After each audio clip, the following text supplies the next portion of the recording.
Hi everyone, it's Sophia here from Secrets Worth Sharing. Before we start, I just wanted to say that today we're talking about sexual violence in war, conflict and genocide settings. We don't go into any graphic details, but we do talk about some descriptions about what sexual violence is, so just be aware of that. For this episode on war and conflict, we wanted to speak with an organisation because we thought that the examples would be much broader and they would talk about how prevalent this issue actually is. And I took that over speaking with a survivor specifically because I felt that a survivor experience of war in conflict feels particularly vulnerable to share, especially in this current time. People who are still seeking asylum might not want to speak on camera. It's still extremely tenuous about their right to remain or what happens next with them. And they certainly might not want to come on camera talking about their experiences of sexual assault, which is so stigmatized. And then for others, you know, a lot of the survivors that I've spoke with in refugee communities who have settled here and built new lives here, talking about sexual violence isn't something that they want to return to. And so we wanted to honour that. So today's episode is very much more geared towards organisations, but with the view of how you can support. Thank you for listening. I hope you enjoy the episode. So I think conflict settings create this breakdown and create these different sites of vulnerability where sexual violence is among the many harms that can be perpetrated against them. As an adult, she went back and she reviewed the letters that she was writing home and she highlighted elements of them and was saying, oh, when I said that he was really friendly and he'd come and give me a goodnight kiss, I was actually calling for help. War, conflict, situations of genocide, they just put a magnifying glass on the holes of society that are already there.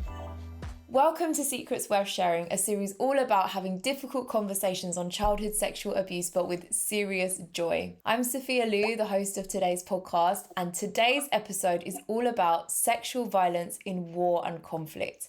And for that, we have the amazing Charu. Hi, Charu. Hi, Sophia. Thank you for having me. Of course. Charu, can you tell us about yourself and the work you do with All Survivors Project? Sure. So as you rightly said, my name is Charu Hogg, and I'm the founder director of an NGO called All Survivors Project. And we work to address sexual violence against men and boys, including those of diverse sexual orientations and gender identities in conflict settings. I started this organization firstly as a research project embedded in UCLA School of Law way back in 2016. And since then, we've grown into a small, tiny but mighty organization that addresses this issue in very practical ways, but using a survivor-centered and intersectional approach and working in the context, but also working on advocacy and policy at the level of the UN Security Council and the Human Rights Council. What really struck me about when I first came across your work is the way that you speak on all of these different levels. I think often when we hear about charities that work in war and conflict, it's either way over here in Geneva or with the UN and you don't actually see what's going on the ground, or a lot of grassroots organisations who are so overwhelmed, so stretched that they couldn't possibly influence policy. And what I really liked about All Survivors Project is that you blend quite a lot of that together. I first came across your work at the Imperial War Museum. They launched the first ever major exhibition on sexual violence called Unsilenced: Sexual Violence in Conflict. And there were about 4 or 5, I'm going to say like co-hosts, presenters who guided us through the exhibition. And we started with actually you in the video where you were introducing everyone to the exhibition and saying, actually, in UN reports, sexual violence is now recognised as a weapon of war. And this is what this exhibition is about. And it went through the way that a lot of gender norms are presented and how that is sexualising. And then the way that sexual violence is used as a tool in conflict, in genocide, in concentration camps, in detaining settings, and all the way through to what different organisations are doing about it. And just throughout the way you spoke, the way you brought in men, boys, trans identities, I really appreciated that voice. So yeah, just that's why I'm really honoured today that you came and spoke with us. No, it's a pleasure. And it's always a pleasure to talk about the work because, as you may have gathered, the issue of gender is really something that defines vulnerabilities and also is part of the solution. So, if you look at gender more broadly, you begin to capture those individuals and those populations who may remain slightly hidden from recognition and from responses. So it's a pleasure to talk to you. Charu, I was wondering if we could start with giving people a brief introduction, one, to what war and conflict is and what we actually mean by that, and secondly, what sexual violence can look like in those settings. I mean, there is a legal definition and a threshold that in which, a situation can be defined as one of armed conflict. It relates to the number of casualties. It relates to issues like the prevalence or the existence of particular armed actors. Even it could link up to the level of ammunition that is being used. So there are very sort of strict guidelines which would define a situation as one being affected by armed conflict. And then there is a further decision which then relates to the inclusion of this particular context or a country as a country that is on the agenda of the Security Council.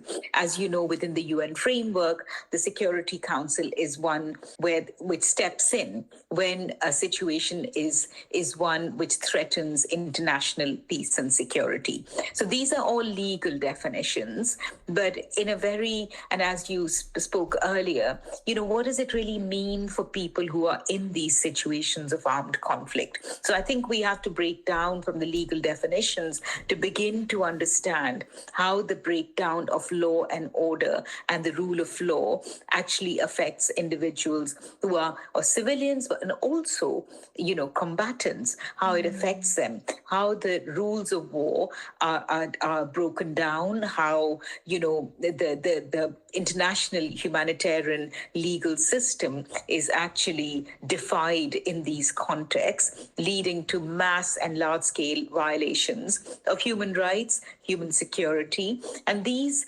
bring back to the very individual level, because what may be an international definition or a standard on one level affects a nuclear family of four, for example, whose parents, the bread earners, might lose their employment, they might lose their house, they might come under attack, they may be subjected to different harms, there may be instances of extrajudicial execution, there's a denial of education and deprivation of access to, humanitarian aid, to simple things like hospitals. So I think when we think about armed conflict, we should go beyond the legal definitions of what is implied, which is very important, but bring it back to the individual. How is an individual actually affected and how are they suffering in this context? That was your first question.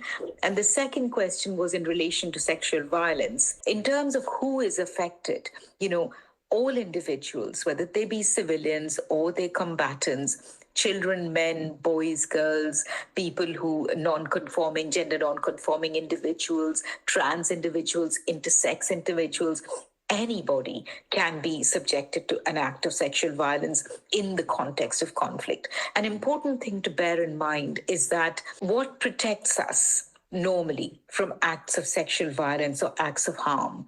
What protects us is a protective environment. And the protective environment exists because there's a legal system in place, there's a functioning rule of law in place, there are agencies and organizations who are mandated to ensure that vulnerable people, or everybody is protected. In a conflict setting, these protection mechanisms break down. And that's when, you have the real interface between violence and vulnerability. So I think that's the most important message takeaway about why, sexual violence happens in a very rampant manner in situations of conflict. I'm so glad that you said that, because we know statistically that if you have experienced a vulnerability, so for example, if you are disabled, you are 4 times more likely to experience sexual abuse within childhood. And war and conflict is no exception. I'm from the Vietnamese community, 55,000 people in the UK who are Vietnamese refugees living in the UK, and that's a conservative estimate. A huge number of those people have experienced some form of sexual violence or assault. And I think it's so fundamentally related to this need for safety and their basic human needs, right? For example, you know, we're hearing right now going on in Sudan and the Congo when people are trying to seek shelter away from raids. The people who are giving them access to the shelter are then sexually abusing them. You know, and indeed the UN normative framework has now very clearly defined that everybody can be a victim of sexual violence in these settings. Again, there's a threshold of what is meant by an act of sexual violence, which is it's very good to see how, again, this legal framework is expanding. Previously, say a decade or two back, there were, it had to be penetrative sex, it had to be, genital mutilation, it had to reach a certain threshold of bodily harm in order to be quantified as an act of sexual violence. But as the legal definitions are expanding, and indeed our understanding is expanding, we are seeing forced nudity, strip searches, all these acts which are sexualized in nature and bring harm, psychological harm, and in some cases physical harm, are being regarded as acts of sexual violence. Now, sexual violence in conflict, has to have correlation geographically, topically with the particular context. So they have to be within that context, as in geographically within that region, within the temporal phase, as in within the time frame of how the conflict is defined. So, for example, in some cases, and there's still arguments about this, if a conflict is defined to have taken place, for example, from 2020, and there's an act of sexual violence that, predates this, can we still call it conflict-related sexual violence as a legal definition? Of course, in terms of the impact on the individual, there has been massive harm. But could a party to the conflict be held responsible for this act of harm?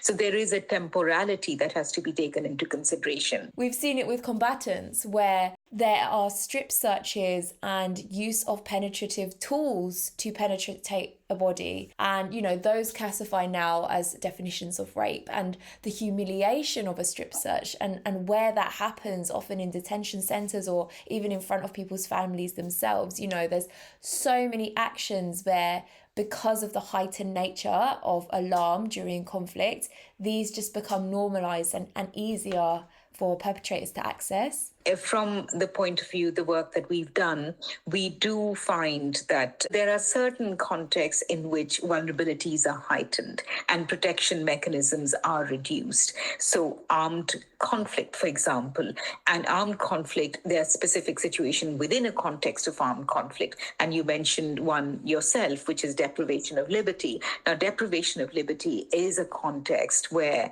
there are often these safeguards, or whether adults should be present in sites where children are being held. These safeguards are overlooked, either deliberately or because, there is such a pressure on time to apply these counter-terror principles and ensure, this sense of security, which is a very false sense of security, but it is a sense of security that needs to be imposed. And therefore, adults are housed with children, and also older teenage children are housed with very young children. So these protection mechanisms are lifted.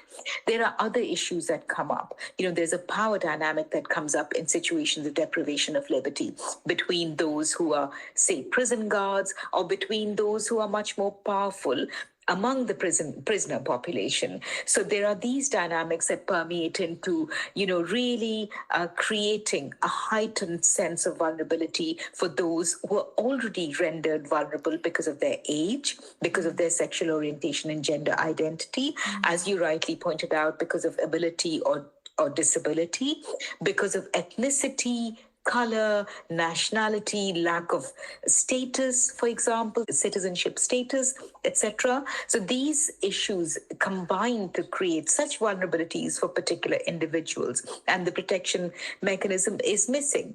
There's another context apart from the detention context, and that is when children or adults or young people are recruited and otherwise informally or formally associated with armed forces and armed groups. Now, this is when, when we think about this context, inevitably we have a very stock image that comes to our mind, which is of this boy, this child soldier, possibly black, holding a gun, and it's this image of a child soldier.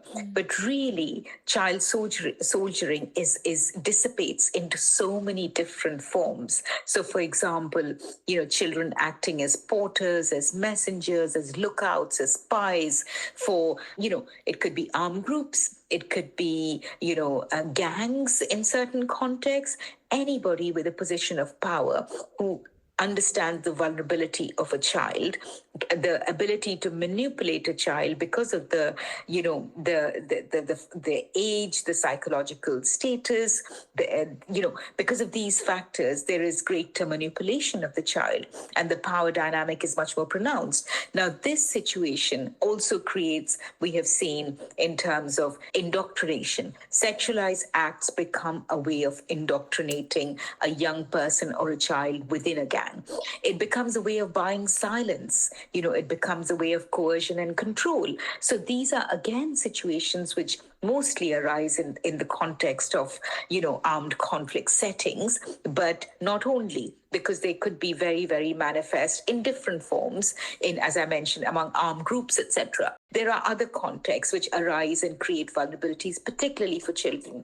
So, for example, displacement camps, and as you rightly said, the distribution of food, the use of food as a weapon to extract sexual favors, or, what is called it becomes a form of sexual slavery, really. And we've seen that play out, in the Central African Republic, where, it was survival sex or transactional sex or food for sex.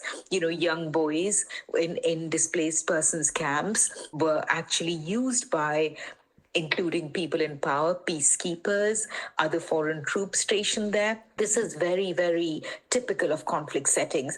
And then there are other contexts, when children flee, when they leave a particular context, when they're seeking safety, that's when they're on their own. They are functioning as adults, but they're not adults. They're very subjected to the power dynamic that exists around them, and they are extremely vulnerable. So I think conflict settings create this breakdown and create these different sites of vulnerability where sexual violence is among the many harms that can be perpetrated against them. So for those of you who don't know, I am descended daughter of Vietnamese refugees, and often you grow up hearing the stories of war and conflict in dribs and drabs, like how people escaped, what life was like at the time, how people resettled, found homes, how people rebuilt their homes and countries, but very rarely do you hear stories about sexual violence. And as I've got older, and particularly as I've done this work, I'm starting to hear more and more about how common sexual violence was, particularly in conflict time, not just within war-torn areas, but also within the spaces of refuge afterwards. And the reason why I thought it was so important to do an episode on this now is because war conflict is rife. We're recording this in August 2025 at the moment. We're seeing so much footage about the atrocities happening in Gaza and the occupied Palestine.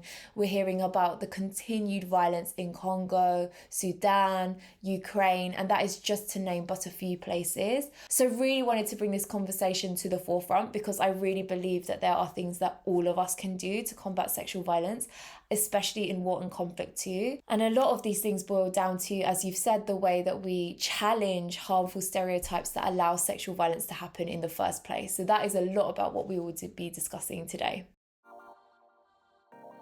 Not specifically young boys. I would say the targeting of men as people who've been subjected to sexualized violence and sexualized torture has been very clearly documented in recent conflicts, including Ukraine and in the occupied Palestinian territories. So this has been documented in the OPT for years now, where young Palestinian boys who are treated as who are stone throwers, and this is, I'm not telling you this information because I know it exists in UN documented reports and the UN reports on the Office of the Special Representative on Children in Armed Conflict. These boys are then taken in for strip searching in what we would classify as acts of sexual violence. So that is a form of coercion, control, torture to extract confessions, etc. In Ukraine, it's reached a totally different height, where I would say, according to the UN and the OHCHR reports, it possibly has the highest number of UN documented cases of sexual violence against men in the world. This is not to say it hasn't happened in other contexts, or the numbers may not be higher in other contexts, but the documentation is much more solid in the case of Ukraine. Where is it happening in these contexts? It's again happening in the context of the areas with civilian detainees, which were under Russian occupation, or the prisoners of war who have been have been taken over by forces of the Russian Federation. Why is it inflicted or perpetrated? It is a tool of torture, it is a tool of humiliation, and it is a tool of control. So I think there are sort of common threads that can be seen. And certainly there is much more recognition about the vulnerability of boys to acts of sexualized violence and the gendered nature of these violations than there was, say, 10 years back. So, Charu, we've obviously spoken a lot about men and boys experiencing sexual violence in conflict, because obviously that is a lot of what your charity does. I really wanted to highlight the importance and prevalence of violence against women and girls as well. We know statistically that women and girls are disproportionately affected by sexual violence, particularly in conflict.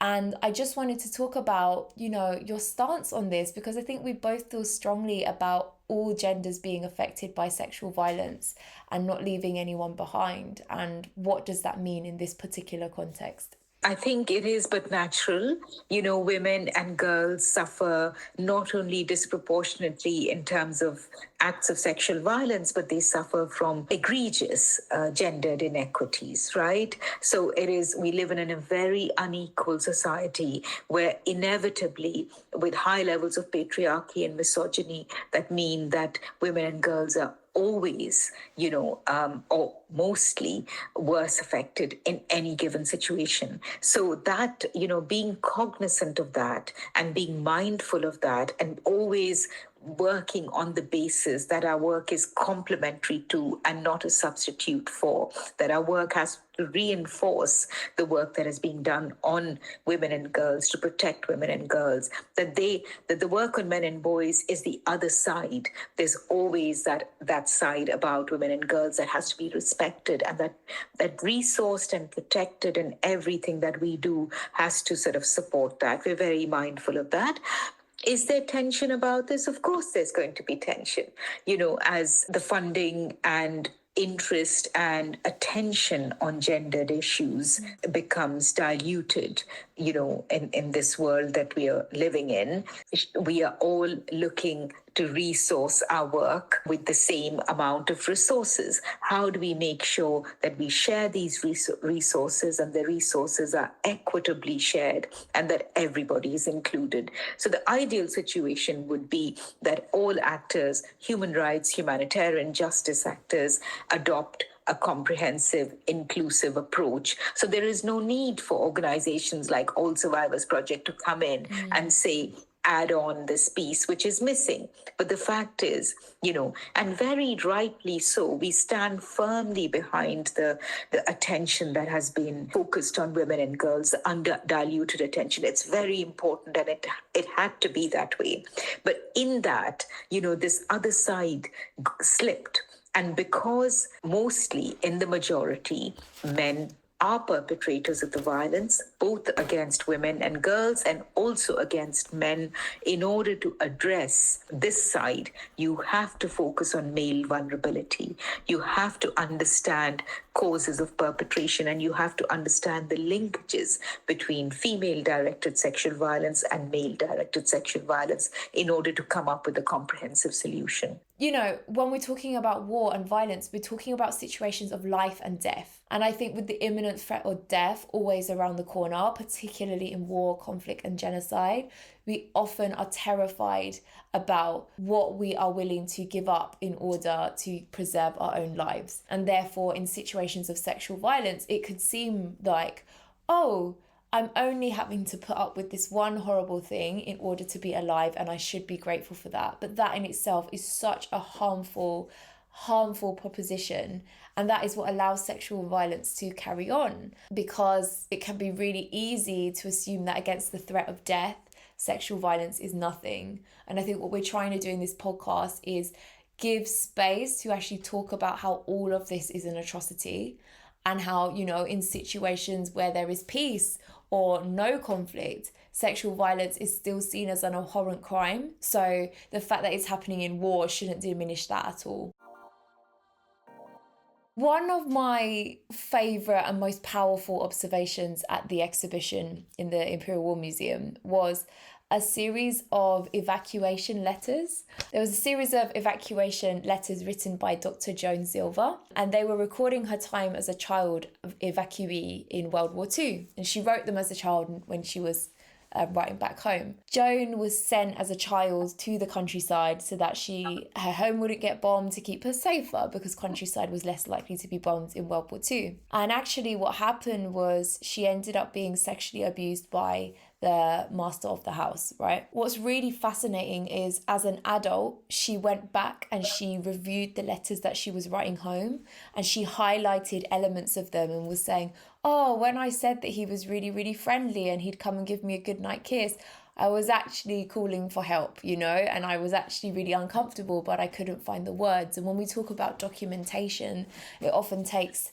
very different forms, right? And back then it was letters, and even then what part of those letters got censored or misunderstood. And I think when we often hear the word sexual violence in war and conflict, we always think about sexual violence in the moments of conflict, but we don't often think about what happens once people look for refuge and look for safety elsewhere. And I think the reason why it sprung to me now was because of these conversations we're having about safety and how safety is often manipulated. And one thing that I thought was missing from the exhibition was the experience of how aid can also be a form of exploitation. So particularly I'm thinking now like in the UK, back when there was a big influx of Vietnamese refugees in the 70s and 80s in Sopley camp, and around that time Pulau Bidong in Malaysia, there was a lot of foreign aid workers coming to support refugees, bringing food, bringing language lessons, providing support, whatever. But it was very tricky because those same people might also have taken advantage of their position and sexually abused some of the people waiting in the refugee camps. So I think what's really, really important is to remember that like conflict is a case for everyone to take advantage of children sexually, not just the combatants, not just those people, you know, who are seeing the live violence, but also the ones that are trying to help. Absolutely. I think that's such a relevant point you raised. And so it's so pervasive, the impact of a breakdown of a protection mechanism. Let's put it that way. Let's not even talk about conflict. The impact of what happens, you know, post-conflict or pre-conflict, and how these mechanisms that are meant to protect people, or the rule-based or the legal-based framework that is meant to be implemented in order to protect the most vulnerable, how it is no longer functional. And I'll give you a live example here of, you know, in Syria, when there was widespread displacement and movement from Syria in the context of the conflict, you had this situation where particularly female-headed households would send their children out to to get work or to get money. And mostly they would send the boys out, they would send the teenage boys out. And you could actually see them in the border towns around Syria and the countries around Syria. In parks, you could see these boys, 13-year-old, 14-year-old boys who were basically bringing back money. And how were they bringing back money? Because they were basically selling themselves in order to do that. Now there you see a gender divide where the females were not sending their daughters out because the obvious assumption was that their daughters were much more vulnerable and could be subjected to sexual violence. But the same assumption was not made about the boys, which created a different vulnerability for boys. So I think you're absolutely right to say the conflict extends to all people and manifests itself in different ways. And certainly places of refuge become sites of vulnerability and abuse. That is something that has been, proven time and again. And the same humanitarians who have a duty and an obligation to respect law to protect people become the predators. And I think that has led to a lot of introspection, a lot of internal scrutiny by the UN in particular, by humanitarians as well. Is it working as well as it should? It never does. It's just the way human beings are, and how much accountability you bring in will bring better compliance, because ultimately it will be the fear of getting caught that is going to prevent people from engaging in acts of abuse, right? Because it is about the shame of being caught, and therefore there has to be a focus on in A, accountability, and B, a very public exposure of perpetrators. So the focus really should shift on the shame of the perpetrators as opposed to the shame of being a victim. And that's very hard. But just stretching your the thread of your conversation, I would say it's really important to bring in accountability, to improve reporting and disclosure. It's also very easy to say these things because the reality of an affected individual and the multiple traumas and the stigmas that they go through and it's very easy to say establish accountability, but what about our role in ensuring that it is safe, appropriate, ethical, the mechanisms that are put in place are respectful of those who've suffered the violence, to enable the disclosure, that the justice actors and the investigators who come and question the child or the individual do so in a manner that is trauma-informed, that is totally respectful of their consent, and it is an ongoing process of informed consent. These are principles, but they have real value in ensuring that the work is done right. And if the work is done right, you will gradually build up the evidence and the shame on the perpetrators. I wanted to move on a little bit to talk about solutions now. So obviously, it can be really difficult when you're listening to these stories of war and conflict, and you might not be in a war and conflict zone, but you really want to support. Like, what are some of the ways that we can prevent sexual harm in war and conflict settings? Well, it starts with a sort of, because conflict inevitably leads to the breakdown of the rule-based order, right? So the first thing you would try to ensure to protect is that international humanitarian law, which is nobody tells the other that you mustn't kill each other because that's what you're fighting. You can't get into that debate, whether it's a lawful war, it's an unlawful war. All wars can be counted as unlawful because why should people be fighting? Nonetheless, the rules of war should prevail.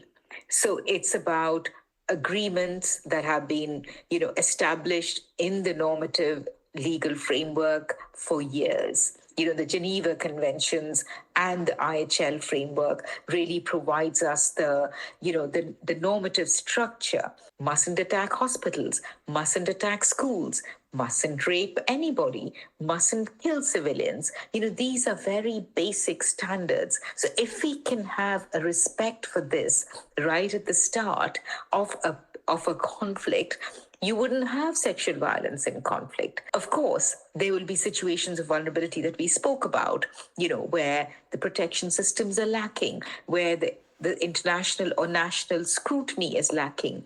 And to give you an example, often the framework of, for example, the child protection subcluster, which does the capacity building, provides the support, works with national institutions, works with social workers in order to do the visits to the schools, ensures that schools are truly safe spaces. These structures break down. And that's when you have, so even if you have IHL respected at the level of the combatants, you have a breakdown because people don't have access. In a situation of war, the first people to often evacuate a region are the humanitarians, are the people who are giving the soft protection work, and they will do the humanitarian aid delivery, but they will no longer be able to monitor and provide the kind of protection that is needed for vulnerable populations. So how do you guarantee that?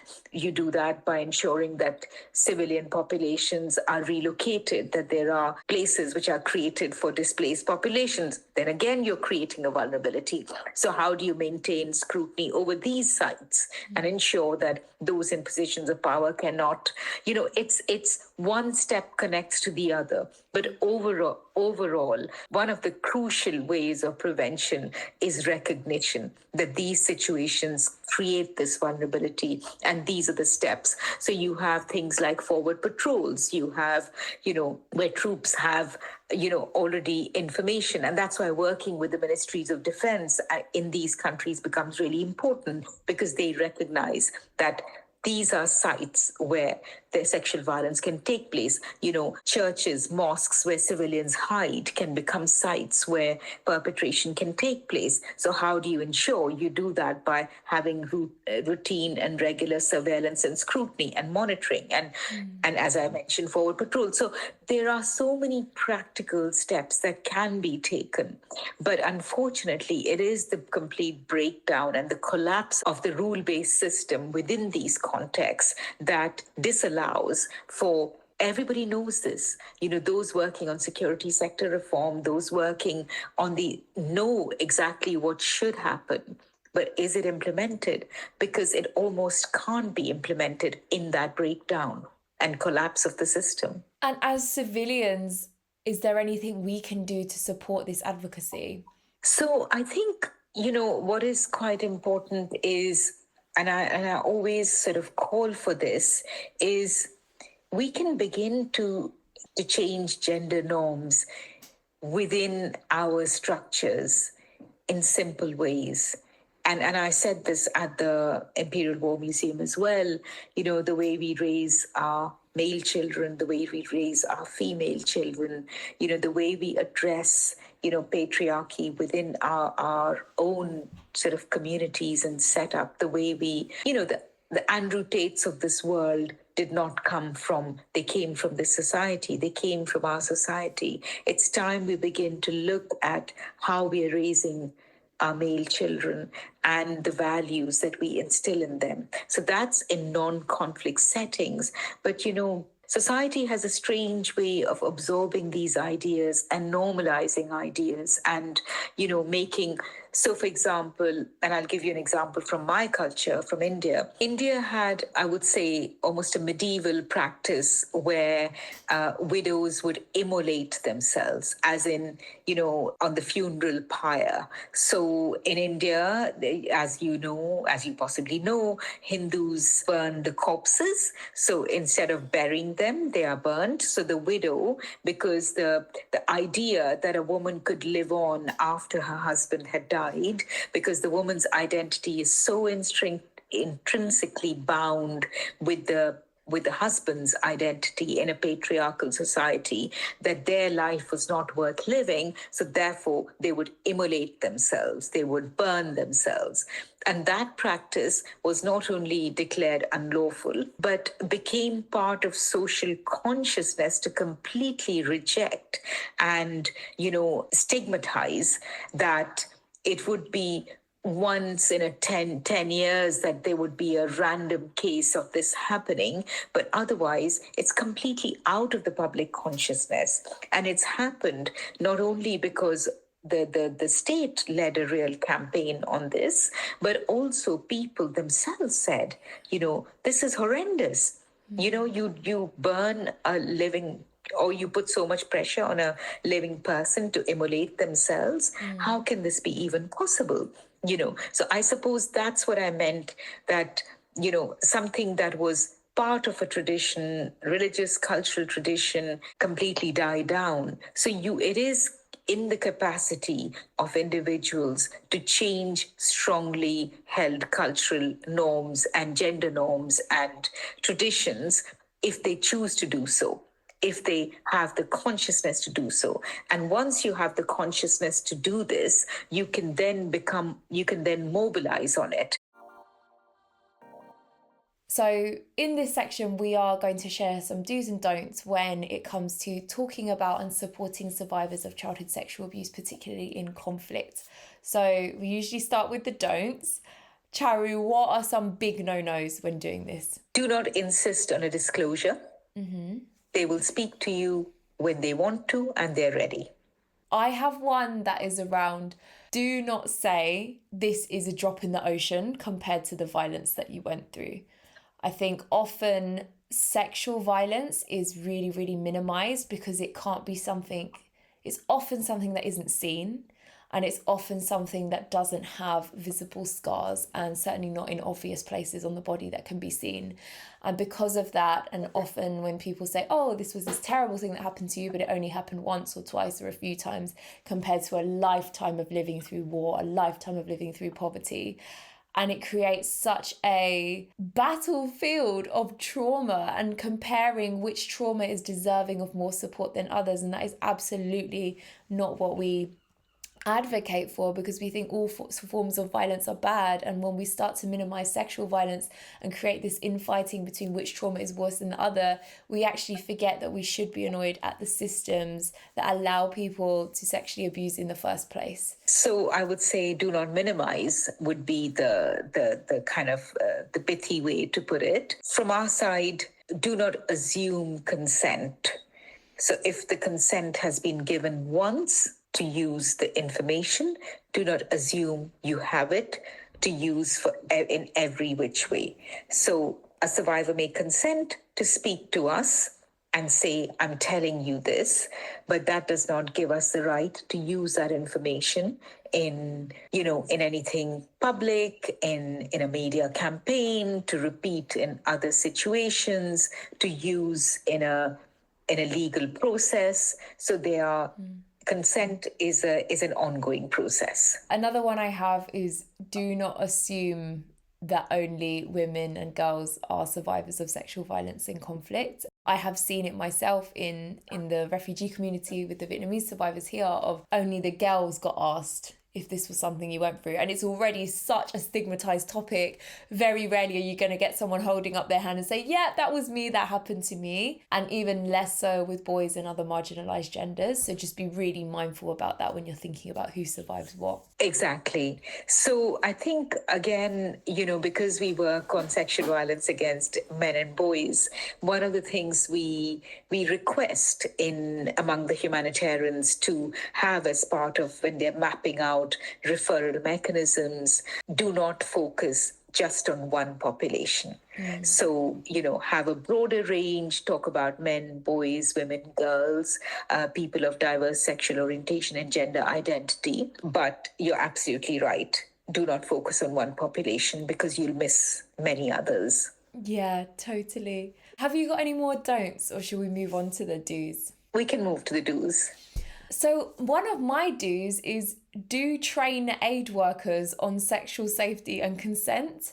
There used to be this amazing organisation, really small, called CAIM. I think I'm saying that right, CAIM. And they used to go out to Calais and train a lot of the aid workers there about what to do about, first of all, what boundaries and consent were, but secondly, what to do if there were situations of sexual violence within camps, and that was either within people seeking asylum themselves or within aid workers. Unfortunately, like many of the charities in our sector, they have since closed down, but they have put all of their resources online, so I will link to that. But do consider accurately trauma-informed training on sexual violence to all aid workers. That is amazing. And I would say do consider creating referral pathways even before you begin engagement.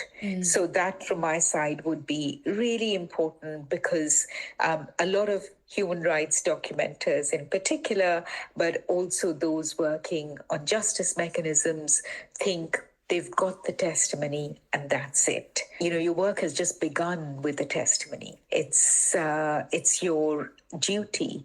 So do that. Yeah. Do make sure you leave the person who suffered with some kind of mechanism they can lean on to, because it is huge to make a disclosure, and do put in the support. Of course, further complications arise because we are with people who are in very tenuous circumstances in conflict settings. So there are, all these levels are even more exaggerated.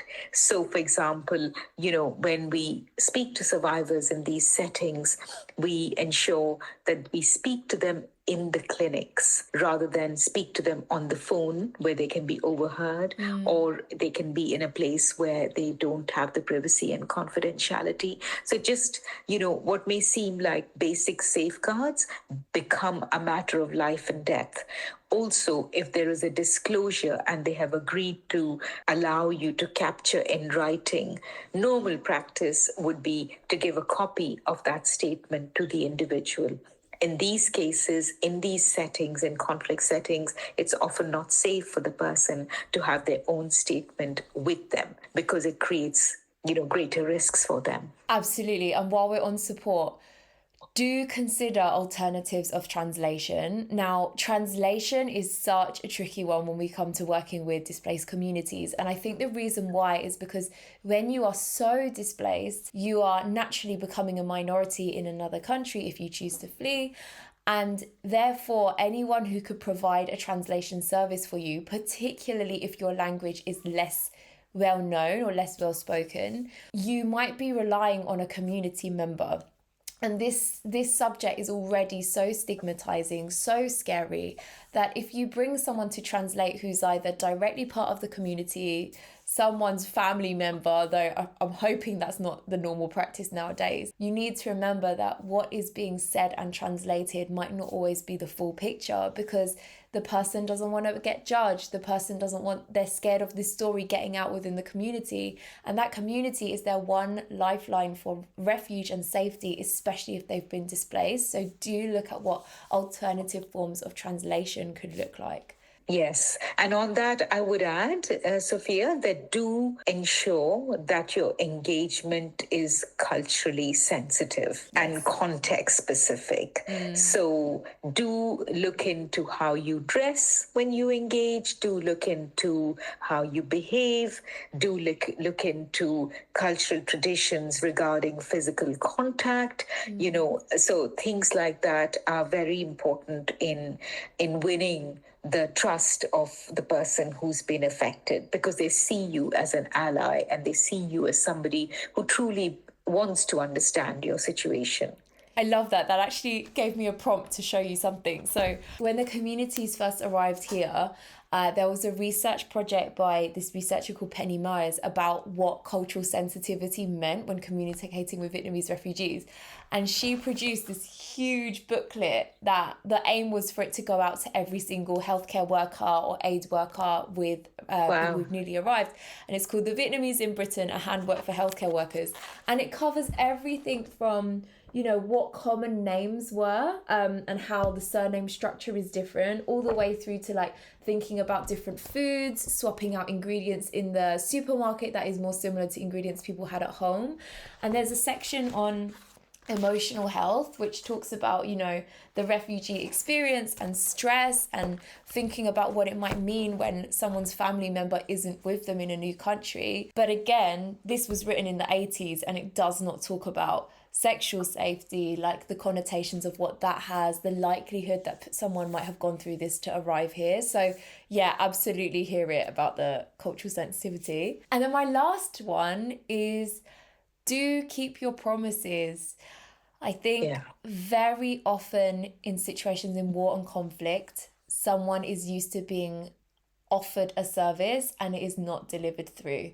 That could be anything from food, from safety, from charging their phone, whatever it is.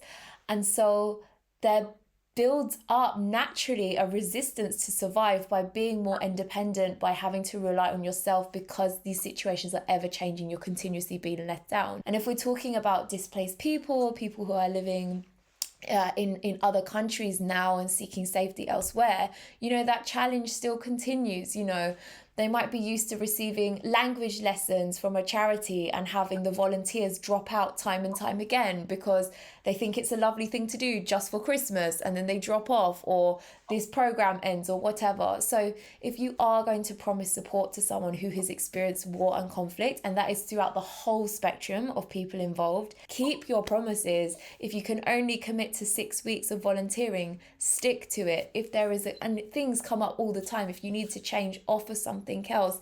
Be honest, be transparent, because you don't want to be another source of disappointment, and those sources of disappointment is what makes sexual violence more prone to happen. So true, so true. And also is a massive impediment to recovery, you see, because once a trust is broken, why would a person trust the psychologist if the one person who said that they would support them or be with them? And that's so true. I mean, we are very, very careful in terms of what we say about what we can do, and when what we can't do equally. And I think because this idea of infantilizing survivors and thinking that they need to be given these sops almost to make them feel better is a very problematic one, because they are adults mostly, even if they've suffered abuse as a young person or as a child, and they would rather have honesty rather than just false promises. Thank you so much, Charu. Have a wonderful rest of the day. And for all of you who've been listening, thank you for listening with serious joy. Speak to you again. Bye. Bye-bye. Thank you so much for listening to this much needed episode on sexual violence in war and conflict. As we know, war, conflict, genocides are rife right now. And there are so many things that we can do as civilians to show support to those going through wartime. We've put a lot of links to this in the podcast episode notes. Please check it out, and please remember what Charu said. Challenge the stereotypes that cause sexual violence, because war and conflict only put a magnifying on that. Thank you for listening. See you in the next one. Bye.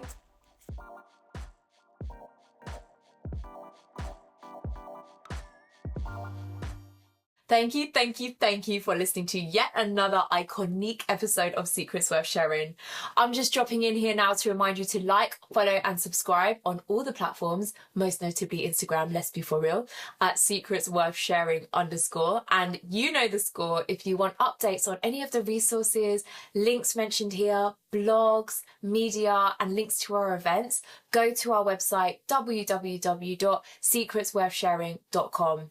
Also, rate this podcast, ideally 5 stars, give it a like on YouTube. All of that really helps us to drive up funding so we can keep producing this iconic, engaging and community minded material.